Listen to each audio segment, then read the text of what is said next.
হাতে আছে আর 5 ম্যাচ, এর মাঝে মিলাতে হবে কঠিন সমীকরণ। তাহলে এই 2027 বিশ্বকাপে সরাসরি খেলতে পারবে বাংলাদেশ, না হয় পড়তে হবে কঠিন এক বিপদে। আফগানদের বিপক্ষে 1 ম্যাচ হেরে এরই মাঝে পড়েছে নতুন সমস্যায়। বাকি 2 ম্যাচ সহ পরের সিরিজে শেষ করতে হবে সকল হিসাব নিকাশ। সব মিলিয়ে সরাসরি বিশ্বকাপ খেলতে তবে কি এমন সমীকরণ মিলাতে হবে শান্তদের, সেটাই জানবো রিপোর্ট। একসময় বাংলাদেশের প্রিয় ফরম্যাট ছিল ওয়ানডে, অথচ এখন কিনা সেই সংস্করণের বিশ্বকাপ নিয়েই পড়েছে কঠিন অনিশ্চয়তার মাঝে। 2027 বিশ্ব আসরে সরাসরি খেলতে হলে কঠিন সমীকরণ মিলাতে হবে টাইগারদের, যার জন্য এখন হাতে আছে মাত্র 5 ম্যাচ। এর মাঝে হিসাব নিকাশ শেষ করতে না পারলে পড়তে হবে বড় বিপদে। ক্রিকেট শব্দটা এই খেটে খাওয়া জাতির অন্তরের এক গহীন আবেগের নাম। অনেকে তো বলেন ভাতের পর নাকি আমাদের প্রিয় খাদ্য ক্রিকেট।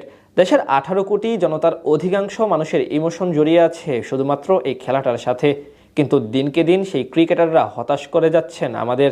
বিশেষ করে 5 সিনিয়র ক্রিকেটার চলে যাওয়ার পর যেন আরও বেশি থমকে গিয়েছে সবকিছু, যার উদাহরণ র্যাঙ্কিংয়ে একদম তলানিতে অবস্থান।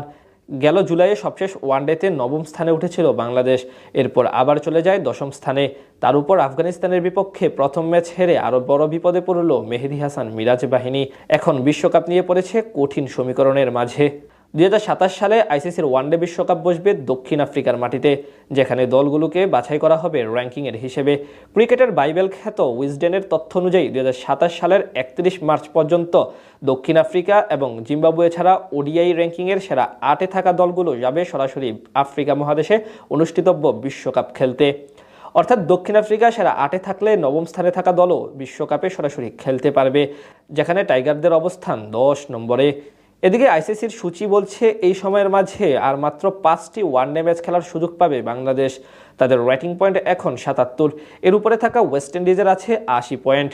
আফগানদের বিপক্ষে যদি 3-0 ব্যবধানে সিরিজ জিতত বাংলাদেশ, তাহলে পয়েন্ট হতো 82, আর এতে করে সুযোগ ছিল 9ম স্থানে ওঠার। কিন্তু এখন যেহেতু 1 ম্যাচ হেরে গেছে, তাই বাকি 2টি জিতলে পয়েন্ট হবে 80, অর্থাৎ সেক্ষেত্রে 10-এই থাকতে হবে মিরাজদের। আর যদি কোনোভাবে উল্টো রাশিদ খানদের কাছে হোয়াইট ওয়াশ হয়, তাহলে বিপদ বাড়বে দ্বিগুণ হারে। তবে এই সিরিজটি যদি এখনও 2-1 ব্যবধানে জিতে এবং পরে দেশে ফিরে ওয়েস্ট ইন্ডিজের বিপক্ষে আসন্ন 3 ম্যাচ সিরিজের সবগুলোতে জয় পায়, তাহলেই কেবল সুযোগ থাকবে র্যাঙ্কিংয়ে 8 নম্বরে ওঠার। অন্যথায় এই মুহূর্তে আর কোনো পথ থাকবে না সরাসরি বিশ্বকাপ খেলার। অর্থাৎ এখন রাশিদ খানদের বিপক্ষে বাকি 2টি এবং ক্যারিবীয়দের বিপক্ষে 3 ম্যাচের সবগুলো জিততে হবে শান্তদের। এমত অবস্থায় র্যাঙ্কিংয়ে উন্নতি করা বেশ খানিকটা কঠিন হয়ে যাবে বাংলাদেশের কাছে। তাছাড়া বাছাই পর্বেও কঠিন প্রতিপক্ষ অপেক্ষা করবে বাংলাদেশের জন্য। সেখানে সামলাতে হবে আয়ারল্যান্ড, নেদারল্যান্ডস, কানাডা, নেপাল, নামিবিয়ার মতো দল, যারা নিজেদের দিনে যে কোনো দলকে হারাতে সক্ষম।